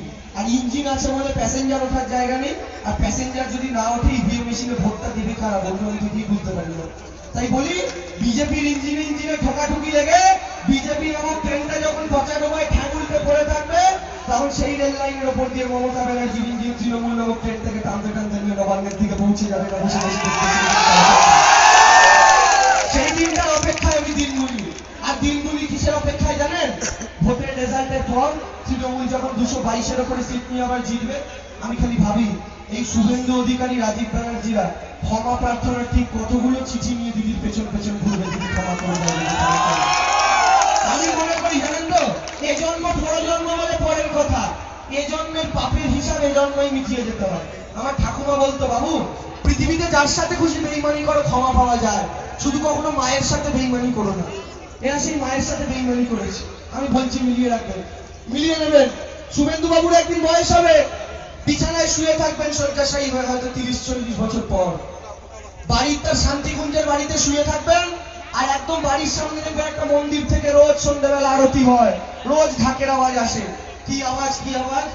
একদিন জানলাটা খুলে তাকাবেন ওই অশীতিকর শরীর নিয়ে শুভেন্দু বাবু, আর দেখবেন ওই মন্দিরের দরজার ফাঁক দিয়ে দেখা যাচ্ছে যে দেবীর মূর্তিতে এত ঘটা করে পুজো হচ্ছে, সেই দেবীর মূর্তিটা আর কারণ নয়, তার প্রাক্তন নেত্রী মমতা ব্যানার্জির মূর্তি।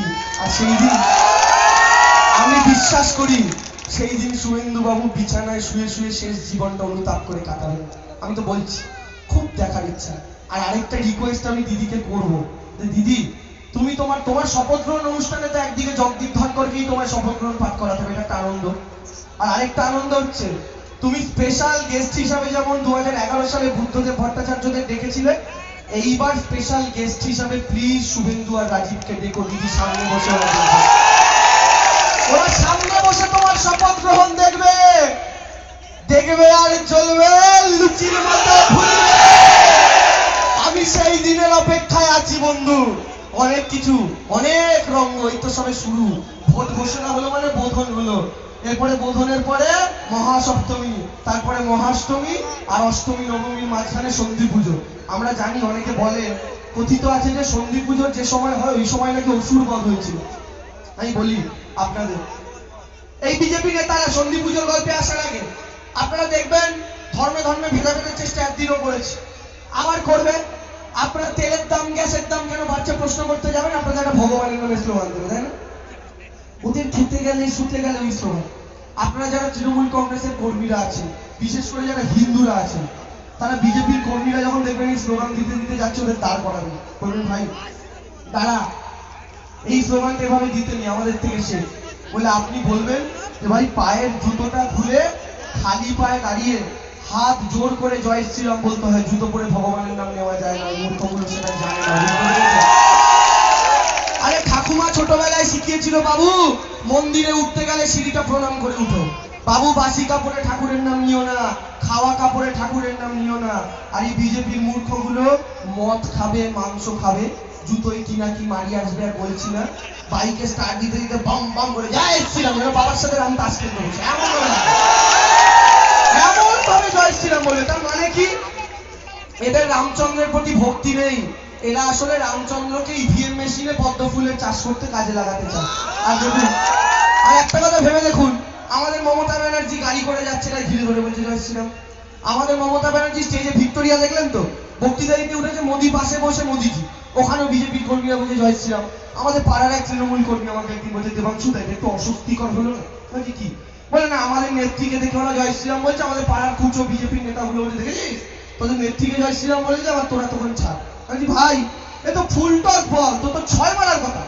বলছি কিসের ফুল টস বল? আমি না, একটু বুঝে দেখো। বলছি কি? আজ মমতা ব্যানার্জি স্টেজে উঠলে ওরা জয় শ্রীরাম বলছে, মমতা ব্যানার্জি গাড়ি করে গেল না, ভিডিও বেরিয়েছিল, ধীরে ধরে ওরা জয় শ্রীরাম বলছে। একটু ভেবে দেখ ভাই, বুদ্ধি কাজে লাগিয়ে দেখ। মমতা ব্যানার্জিকে দেখলে ওরা জয় শ্রীরাম বলে, তার মানে এটাই ওরা মমতা ব্যানার্জির মধ্যেই রামচন্দ্রকে দেখতে পাওয়া যাচ্ছে। আরে রথে করে জগন্নাথ গেলে আমরা বলি জয় জগন্নাথ, কারণ জানি রথের মধ্যে জগন্নাথ আছে। ভ্যানে করে মা দুর্গার মূর্তি মণ্ডপে নিয়ে গেলে আমরা বলি জয় মা দুর্গা, কারণ ভ্যানের ওপর মা দুর্গা আছে। মমতা ব্যানার্জি গাড়ি করে গেলে ওরা বলে জয় শ্রীরাম, তার মানে গাড়ির ভেতরে রামচন্দ্রের ফিমেল ভার্সনটা বসে আছে, তাই তো? আমি রামচন্দ্রের সাথে লড়তে গুজরাট থেকে রাবণের গোষ্ঠী আসছে, বুঝুন বুঝুন। তাহলে এবার রামচন্দ্রের ফিমেল ভার্সনের সাথে খেলা হবে, খেলবে ওরা। আচ্ছা খেলা আমরা দেখবো। আমি বলি বক্তব্য না, সে তো হবে অবশ্যই। আর আমি বলি বক্তব্য দীর্ঘায়িত করবো না, অনেকক্ষণ আপনারা দাঁড়িয়ে আছেন। শুধু বলে যাই, এটা এবারের যুদ্ধটা ধর্মযুদ্ধ, যেমন আপনাদের বলেছি। আপনারা 2 মিনিট আমার সাথে একটা ঘটনা কল্পনা করবেন। ঘটনাটা হলে, ধরে নিন মমতা ব্যানার্জি এ রাজ্যের এখন প্রাক্তন মুখ্যমন্ত্রী, বিজেপি ভোটে জিতেছে, কেউ একটা বিজেপি দিলীপ ঘোষ মুখ্যমন্ত্রী। 2টো ঘটনা কল্পনা করুন। আমার বাবার হঠাৎ মেজর হার্ট ফেল, ডাক্তারবাবু বললে এক্ষুনি হসপিটালে গিয়ে চিকিৎসা না করাতে পারলে বাবাটাকে বাঁচানো যাবে না। আমি অ্যাম্বুলেন্স ডাকলাম, বাবাকে গাড়িতে তুললাম। বাবাটা দেখছি যন্ত্রণায় ছটফট করছে, তুলতে তুলতে নিয়ে গিয়ে কাছের সরকারি হসপিটালে বাবাটাকে নামিয়ে ডাক্তারবাবু বললো, ডাক্তারবাবু তাড়াতাড়ি চিকিৎসা করুন, নাহলে আমরা বাবাটাকে বাঁচাতে পারবো না। ডাক্তারবাবু বাবাকে দেখে বললো, হ্যাঁ চিকিৎসা তো হবে, কিন্তু 10,000 টাকা আগে জমা করো। বললাম কেন? মমতা ব্যানার্জি যখন মুখ্যমন্ত্রী ছিল তখন তো সরকারি হসপিটালে পয়সা লাগতো না। বললো না, ও দিদি মুখ্যমন্ত্রী হয়ে গেছে, এখন তো নেই উনি, এখন ফ্রিও নেই, তুমি অন্য কোথাও যাও। বললাম কি করবো? আমার বাবাটাকে নিয়ে মনে পড়লো, হ্যাঁ দিদি যখন মুখ্যমন্ত্রী ছিল স্বাস্থ্যসাথীর কার্ড করে দিয়েছিল, 5 লক্ষ টাকা ব্যালেন্স আছে, ওটা দিয়ে বাবার চিকিৎসাটা যদি হয়ে যায়। বলে ওই অ্যাম্বুলেন্সে বাবাকে তুললাম, ছুটতে ছুটতে নিয়ে গেলাম প্রাইভেট হসপিটালটায়। নামিয়ে বললাম, ডাক্তারবাবু তাড়াতাড়ি বাবাটা চিকিৎসা করুন, অনেকক্ষণ ধরে ছটফট করছে, বাবাটাকে নাহলে বাঁচাতে পারবো না। ডাক্তার বলে, হ্যাঁ চিকিৎসা তো হবে, কিন্তু প্রাইভেটের খরচ জানো তো অনেক, দেবে কি করে, পেমেন্ট কিভাবে করবে? আমি পকেট থেকে স্বাস্থ্যসাথীর কার্ডটা দিয়ে বললাম, যে ডাক্তারবাবু এটা দিয়ে পেমেন্ট হবে। ডাক্তারবাবু কার্ডটা দেখলো, দেখে ছুঁড়ে ডাস্টবিনে ফেলে দিল। আমি বললাম, ফেলে দিলেন কেন? বাবার চিকিৎসা করবো কি করে, বাবাটা তো মরে যাবে। বলছে না না না, এই কার্ডে তো চিকিৎসা হয় না। বললাম কেন? দিদি যখন মুখ্যমন্ত্রী ছিল তখন তো কার্ডটা চালু করে গেছিল। বললো না, দিদি মুখ্যমন্ত্রী নিয়ে কার্ডটা আর কোনো ভ্যালিডিটি নেই, তুমি জানো না? বাবা তোমার বাবার চিকিৎসা এখানে হবে না, তুমি অন্য কোথাও নিয়ে যাও।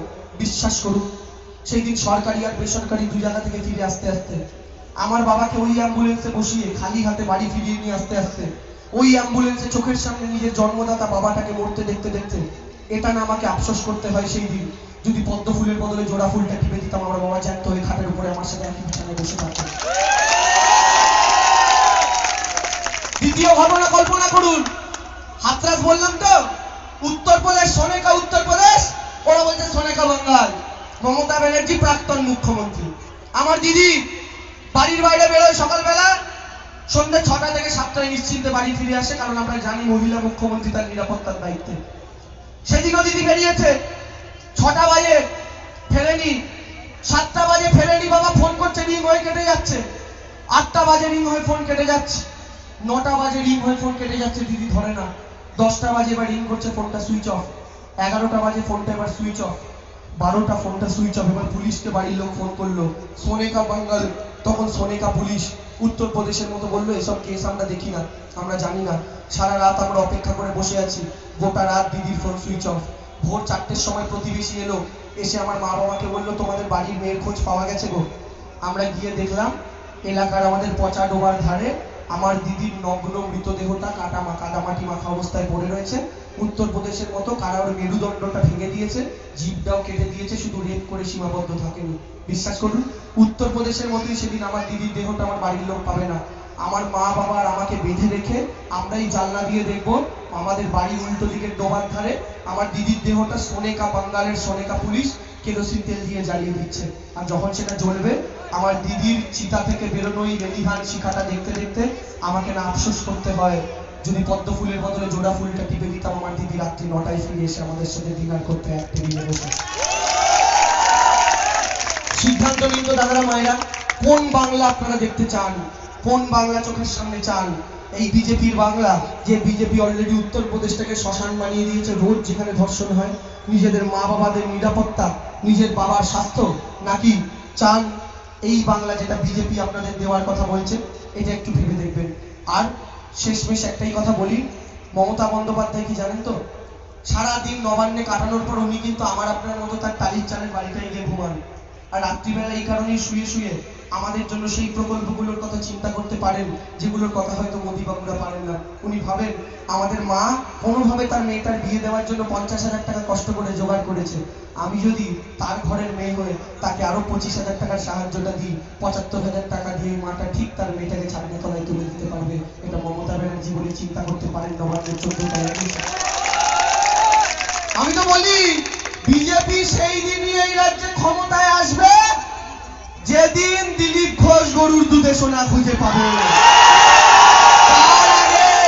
তার আগে কোনো অপশন নেই বন্ধু, তার আগে কোনো চান্সও নেই।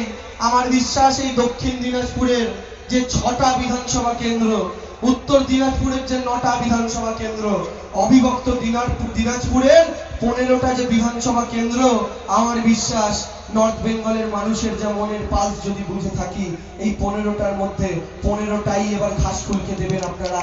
এটা আমার বিশ্বাস, আপনারা মমতা বন্দ্যোপাধ্যায়কে দেবেন। আসুন আমরা সংঘবদ্ধভাবে থাকি। আর এই কারণে ওরা রোজ বাইরে থেকে আসছে বলেই আমরা বলছি, আসুক।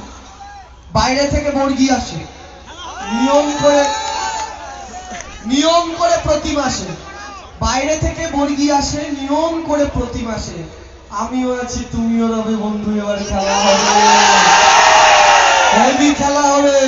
এবার টর্চটা জ্বালিয়ে নিন, আমার স্লোগান হবে আলো জ্বলতে জ্বলতে। লাইভে কত দেখছে রে? 2500 লোক লাইভ দেখছে। আসুন টর্চটা ভালো করে জ্বালিয়ে, এই যে সবাই জ্বালিয়ে স্লোগান হোক এবার। আর বাইরে থেকে পড়গি আসেন নিয়ম করে প্রতি মাসে আমিও আছি তুমিও রবে বন্ধু, এবার খেলা হবে। তৃণমূলের ভাঙিয়ে নেতা নয় কো সহজ ভোটে জেতা, দিদির ছবি সরবে যাবে বন্ধু সেদিন খেলা হবে। কন্যাশ্রী বোনটা আমার হচ্ছে যখন ইঞ্জিনিয়ার, যুদ্ধ সেবন জিতেই রবে বন্ধু সেদিন খেলা হবে। বুড়ি মায়ের স্বাস্থ্যসাথী ফুলিয়ে বলে বুকের ছাতি, অপারেশন ফ্রিতেই হবে খেলা খেলা খেলা হবে।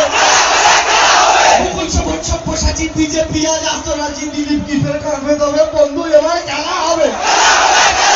ছাত্রসাথে বন্ধে খেলা মোদি বলেন থালা বাজাও, এই মাটিতেও বাজনা হবে বন্ধু এবার খেলা হবে। বন্ধু এবার খেলা হবে। এই রাস্তা আলো স্বাস্থ্য জল ফিক্সই আছে ভোটের ফল, পৃথিবী বিধান দিজি রবে বন্ধু এবার খেলা হবে। খেলা খেলা খেলা হবে, খেলা হবে খেলা হবে, বুথে বুথে খেলা হবে, গ্রামে গ্রামে খেলা হবে, এই শহর জুড়ে খেলা হবে, বিধানসভায় খেলা হবে, এই রাজ্যের খেলা হবে, এই বেইমান খেলা হবে, এই নন্দীগ্রামে খেলা হবে, এই বালুরঘাটে খেলা হবে, দিকে দিকে খেলা হবে, এই রাজ্য জুড়ে খেলা হবে, এই সবুজ আবির খেলা হবে, এই সবুজ আবির খেলা হবে, এই সবুজ আবির খেলা হবে।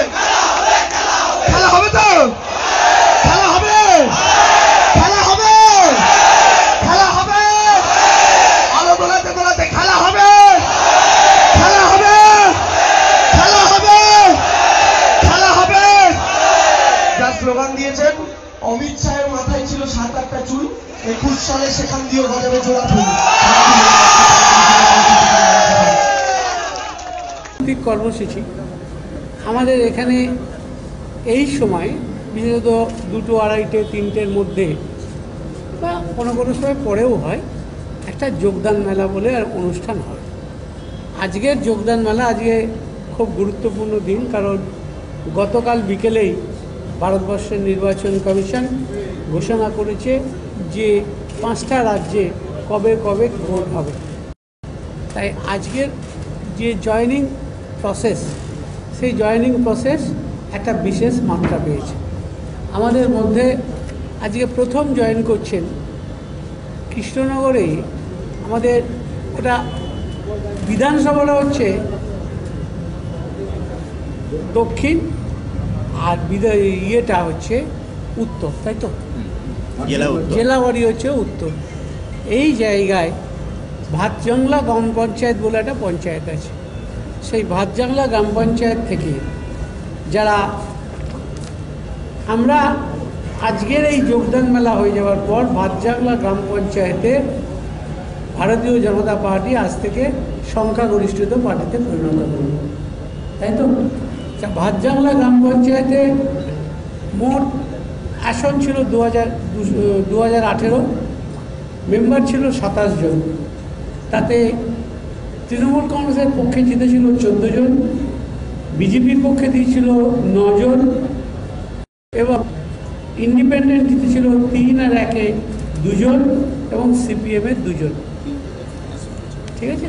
তাহলে আজকে গিয়ে যোগদানকারী কৌশিক ঘোষ এই মুহূর্তে ওর বাবা ওখানে দীর্ঘদিনের গ্রামের প্রধান ছিল, আমাদেরও দীর্ঘদিনের রাজনৈতিক সহকর্মী ছিল। তা আজকে ওর বাবা কয়েকদিন হলো, কিছুদিন হলো গত হয়েছিল। সেই কৌশিক ঘোষের নেতৃত্বে টুম্পা বিবি অক্ষয়দার, গৌরী সরকার, রেখা দাস, উত্তম বিশ্বাস,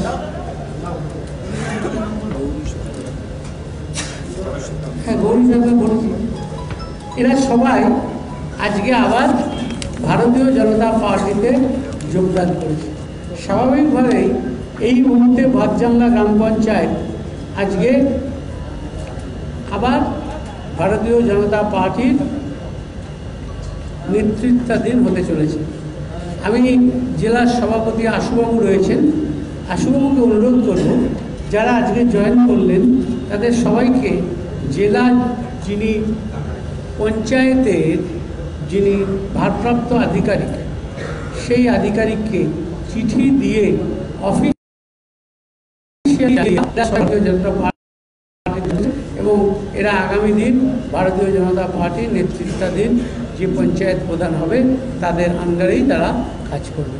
তা আশুবাবু এখানে আছেন, আমি আশুবাবুকে প্রথম অনুরোধ করছি, যদিও রাজ্যের ভারতীয় জনতা পার্টির একজন সাধারণ সম্পাদক বাপি মিত্র এখানে রয়েছে, সহসভাপতি বাপি মিত্র এখানে রয়েছেন, আমি আশুদাকেই বলছি এদের গলায় আমাদের উত্তরীয় দিয়ে এদের সবাই বিজেপিতে যোগদান করার জন্য।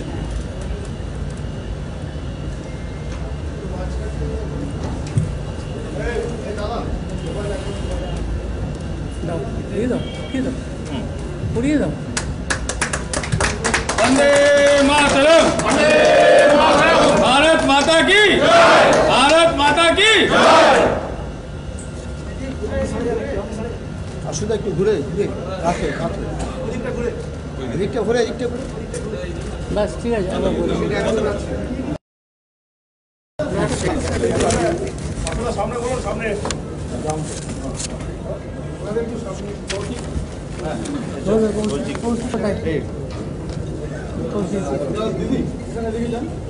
वंदे मातरम, वंदे मातरम, भारत माता की, भारत माता की। अरे बात करो डुबिस का स्टील सोजा करो এদিকে দেখুন আমি দেখা যাচ্ছে না একটু ঠিক আছে ঠিক আছে এটা ভুলই না কাপড় শুনবে না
সময় ওই যে বিভিন্ন সংস্থায় কাজ করেছেন, তো সেই সংস্থার পুরো দায়িত্ব নিয়ে দীর্ঘদিন কাজ করছেন, আমাদের জয়েন করছেন যেটা এটা দীর্ঘদিন ধরে যারা কাজ করেছেন তার মধ্যে নির্মল কুমার রায় আছেন, তিনি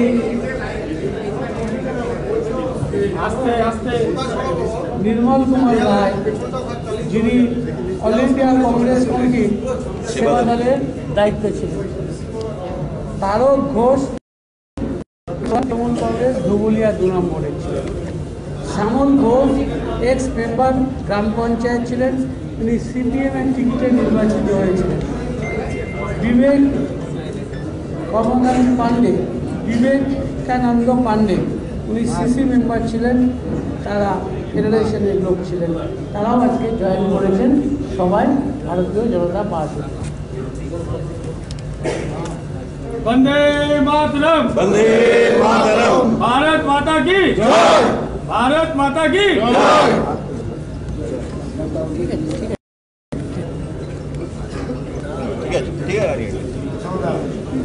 হয়ে গেছে বাবা।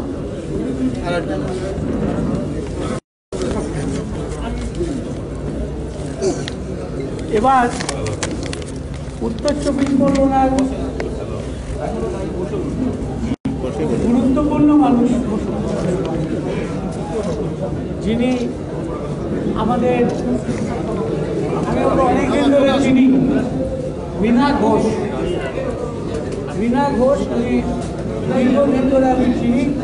তিনি জেপি মেম্বার ছিলেন, ডিস্ট্রিক্টের মহিলা প্রেসিডেন্ট ছিলেন, অ্যাসেম্বলি সেগমেন্টে দাঁড়িয়ে লড়াই করেছিলেন। মাত্র 286 বলে এনে গেছিলেন। সেই মীনা ঘোষের নেতৃত্বে আজকে শ্যামাপদ মণ্ডল, চম্পা ভট্টাচার্যী, বাবলু ঢালি, শফিকুল ইসলাম, আজিজুল হক, রফিকুল মণ্ডল, সুনীল রায়,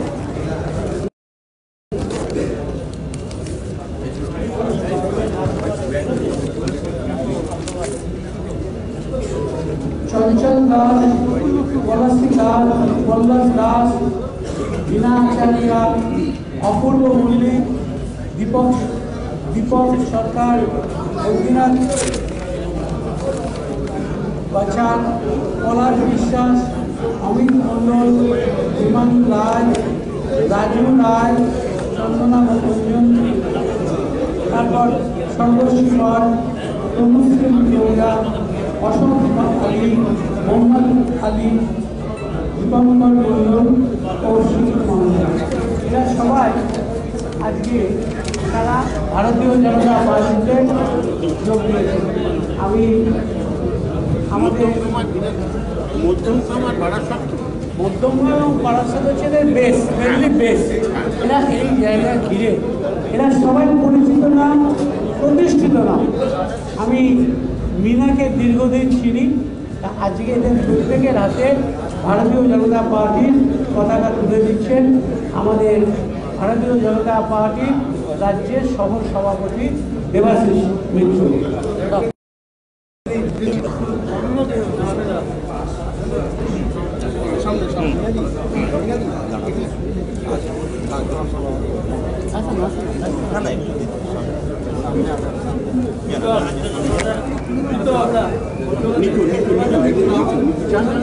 भारत माता की, भारत माता की, बीजेपी बीजेपी बीजेपी जिंदाबाद, बीजेपी बीजेपी बीजेपी जिंदाबाद। बोले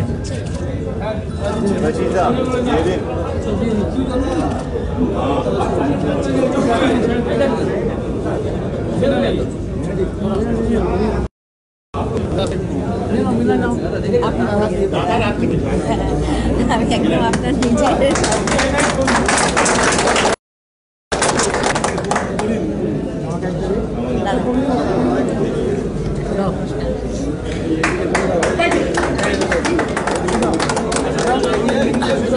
দিয়ে দাও।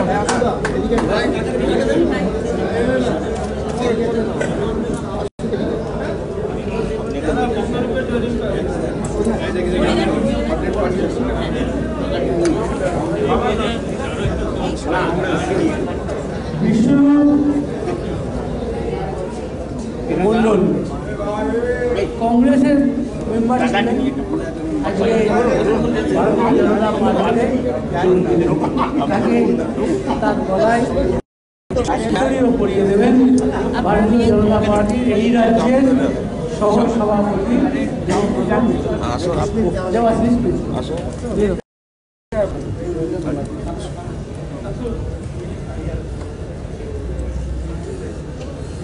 সামনে যান, হ্যাঁ দাঁড়ান, ঠিক আছে। দিয়েছি সবাইকে দিয়ে ঠিক আছে।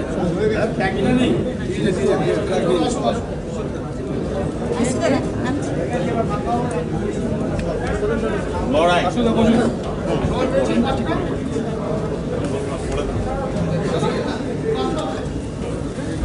বসে বসে বলুন।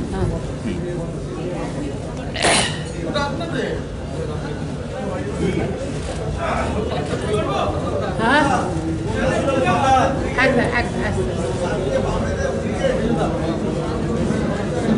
ধরুন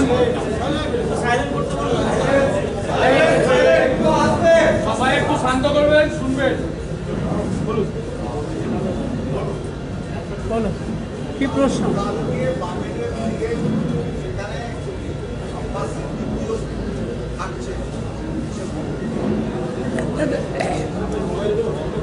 কালকে ভারতীয় জনতা পার্টির বিরুদ্ধে এইতে একটা টাইম ছিল যখন সবাই বলতো যে কত লোক কংগ্রেসের বিরুদ্ধে যাচ্ছে, আর এখনকার টাইম হচ্ছে যে কত লোক ভারতীয় জনতা পার্টির বিপক্ষে যাচ্ছে। আগামীকাল একটা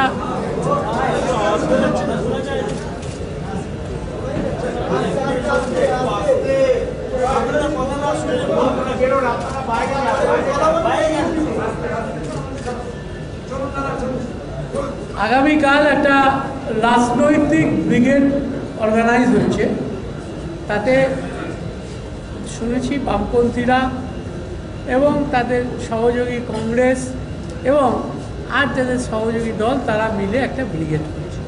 সুতরাং যে কোনো রাজনৈতিক দলই তাদের সমাবেশ করতে পারে, সুতরাং তারাও রাজনৈতিক সমাবেশ করছে। এর জন্য ভারতীয় জনতা পার্টি মোটেই চিন্তিত নয় এবং ভাবিত। আব্বাস সিদ্দিকী হোক, মায়া সিদ্দিকী হোক, যেই হোক আসুন, এর জন্য ভারতীয় জনতা পার্টি একটুও চিন্তিত নয় এবং ভাবিত। আমরা বলি সংখ্যালঘু কে কোথায় থাকবে জানি না, ভারতীয় জনতা পার্টি তার লক্ষ্যে আদর্শ রেখে নির্বাচন করছে।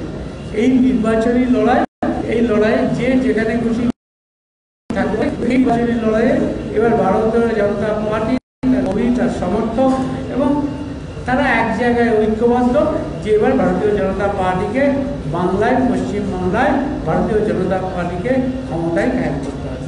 যখন এই ভোটের মধ্যে প্রক্রিয়াটা শুরু হয়, বিজেপি একেবারে শুরুতে মানে বারবার স্বাগত জানিয়েছে এবং তারা বলেছিল যে মুসলিমরা কারো নিজেরা ভোট দেয় হয়, মুসলিমদের নিশ্চিতভাবেই তারা আলাদা করে রাজনৈতিক তাদের মতামত প্রকাশ করতে পারে ইত্যাদি ইত্যাদি। আব্বাস সিদ্দিকী এই মঞ্চে আসার পর থেকেই একটা যে প্রতিবাদ তৈরি হচ্ছিল, সেটা নিয়ে খানিকটা মানে এই ব্রিগেডের সভাতে আসা নিশ্চিত হওয়ার পর থেকেই দোহা সিদ্দিকীও মানে সরব হয়েছে। হ্যাঁ, দোহা সিদ্দিকী উত্তর দিক থেকে সরব হয়েছে। কি সরব হয়েছে? মানে আব্বাস সিদ্দিকীকে মুসলিম থেকে মানে এরা হচ্ছে প্রকৃতপক্ষে সংখ্যালঘু ভোট নির্বাচন তৈরি করে বিজেপি সুবিধে করে দিচ্ছে, ইত্যাদি এই ধরনের কথাবার্তা বলছি। এই দোহা সিদ্দিকী আর আব্বাস এই দুজনের যে নতুন করে রাজনৈতিক মঞ্চে এসে পড়া, এটাদের মধ্যে বিজেপি রাজনৈতিক আবার বলি, রাজনৈতিক লাভ তো কোশ্চেন এখানকার সরকারি দল করছে, এখানে তো অন্য কেউ করছে না। এবং এখানে হিসেব নিকেশ করছে কে কোথায় যাবে, কে কোথায় গেলে কি লাভ হবে, কি লোকসান হবে। ভারতীয় জনতা পার্টি তার নীতি আদর্শের উপর দাঁড়িয়ে এই নির্বাচন লড়াই করছে।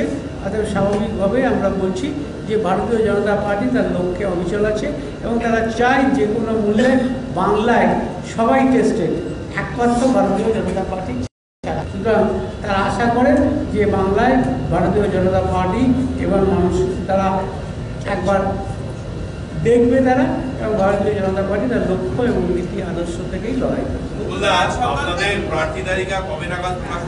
এটা একটা সর্বভারতীয় রাজনীতি দল, এটা পাড়ার ক্লাব নয় যে কালকে বাদে পরশু হয়ে যাবে।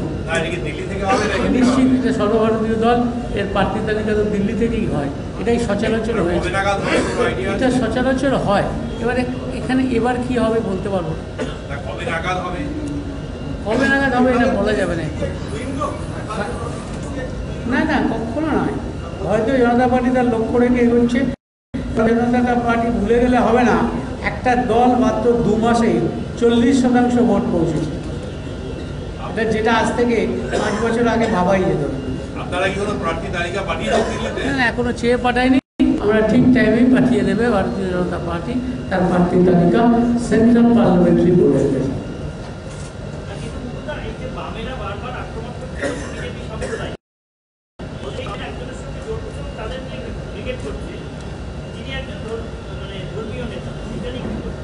না, আবার বলছি যে যা খুশি করুক, আমাদের তাতে কিছু আসছে না।